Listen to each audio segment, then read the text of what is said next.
My name is Penny. I'm a wolf trap master teaching artist, and my art form is puppetry. Today we're going to do a lesson using what I call tabletop puppetry. It's very similar to coffee can theater. So first I'm going to set the scene. Tree's already out. Gonna put a river in the scene.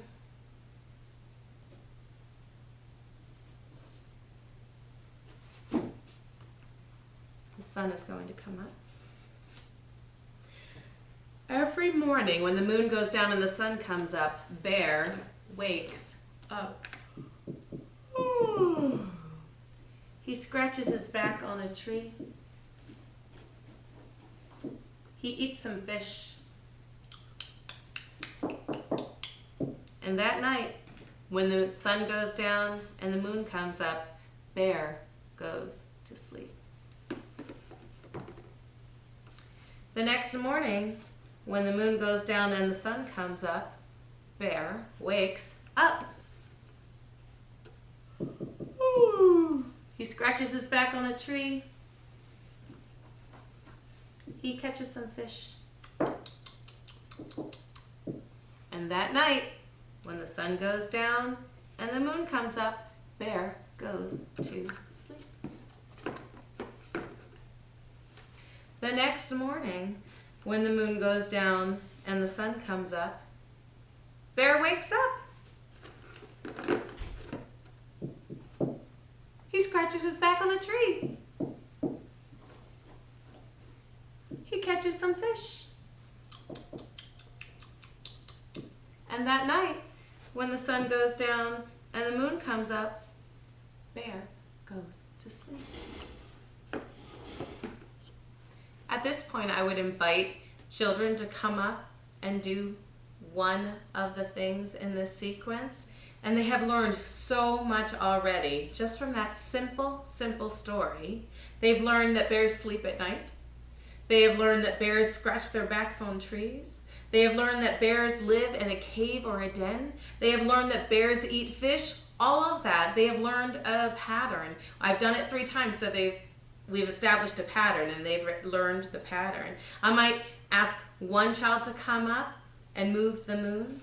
One child can come up and move the sun. I'll keep narrating that morning when the moon went down and the sun came up, and I'll ask them what happened. The next child will make Bear wake up. I'll ask them what happens next. I'll ask the next child to scratch Bear's back on a tree. I'll ask them what comes next. I'll ask the next child to eat some fish. I'll ask them what comes next. I'll ask the next child to move the sun. Then we'll move the moon and we'll go to sleep. And a couple more times through this sequence, and everyone has had a turn to act out the story. Another way that we will use this story is as a storytelling tool. I'm using a box covered in a grocery bag. I'm using popsicle sticks with some sheet foam. I'm using a tree that I found in the classroom, the bear I found in the classroom.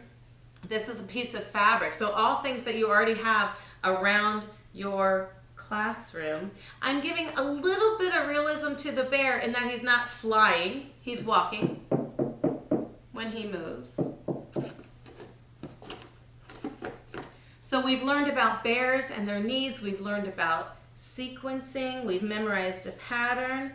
And we could take this now into learning about the seasons. So maybe one day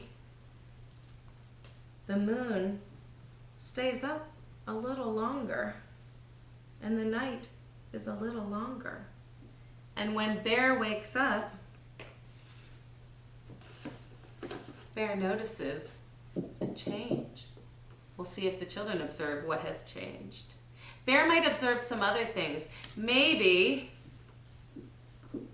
the water is a little cooler when he eats his fish. Maybe the day is very short and Bear has to go back in. We can change our setting to match the season. So maybe our tree leaves are changing colors. maybe one day when Bear wakes up, our tree has no leaves at all, but there are some leaves on the ground. And the water is very cold. One day, after a long night, Bear wakes up, scratches his back on its tree, catches a lot of fish because he knows winter is coming, and he says, it's time to hibernate. He goes back into his den, and that is a very long night. But when the moon goes down and the sun comes up, Bear does not get up. Bear is hibernating and will keep going day after day, and the days can get shorter, whatever your curricular goals are for your classroom. And one night, Bear sleeps on, and the next day, there is some snow. Maybe one day, the river even freezes over, and there is ice. So maybe you're talking about states of matter. Maybe you're talking about freezing and melting. We can keep going day after day after day, and Bear keeps sleeping. Maybe the days start to get a little longer, and the snow starts to melt. Maybe there are puddles around. Maybe there are new leaves on the trees that are bright, bright green.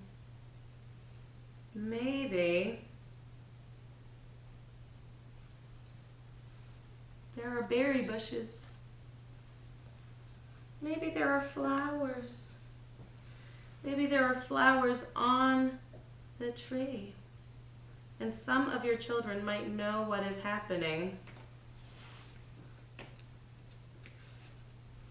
But one day, when the moon goes down and the sun comes up, Bear finally wakes up.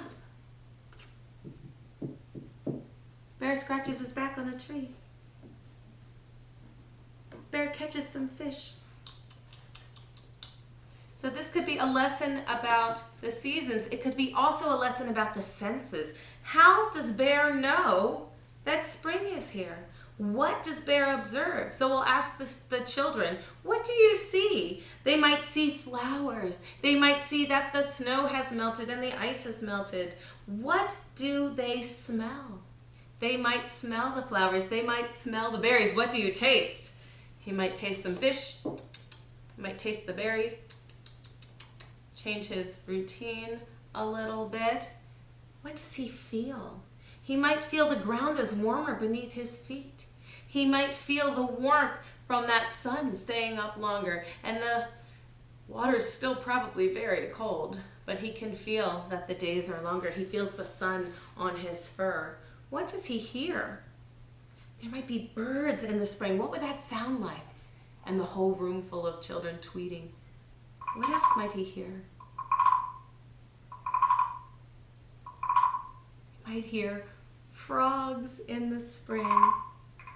This could be a lesson on the senses. So many ways you can use this very simple tabletop method, this tabletop strategy. There are so many books about bears and seasons and hibernation, and any of those stories could be told with this simple strategy.